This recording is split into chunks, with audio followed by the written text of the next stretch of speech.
BA final year, BA final year की भी पहली पार्ट बन चुके हैं, बीए फर्स्ट ईयर और बीए सेकंड ईयर। और बीए फर्स्ट ईयर और बीए सेकंड ईयर आप सब जन जरूर देखे हो संगवारी, और कौन कौन देखे कमेंट करके जरूर बताओ।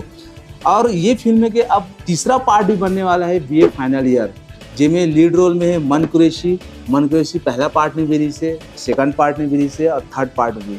मन कुरैशी की फर्स्ट पार्ट से ही मन कुरैशी हम सब के बीच में सुपरस्टार के रूप में उभर के आए, और बीए फर्स्ट ईयर से ही मन कुरैशी ने सब जाने की चालू करी से। और अब भी जो है वो बीए फाइनल ईयर में दीक्षा जायसवाल भी ओकर साथ में है, और एक डायरेक्टर है प्रणव झा। और ये फिल्म के गाना भी रिलीज हो गया है, और एक गाना बहुत ही सुंदर ढंग से, बहुत ही मधुर गाना है, और टीजर भी रिलीज हो गया है। और देख के लगा था कि ये कुछ साउथ पैटर्न टाइप में फिल्म है, जे कुछ स्टोरी ऐसे देख के समझ में आते कि लड़की जो है वो साउथ की है और लड़का हमारे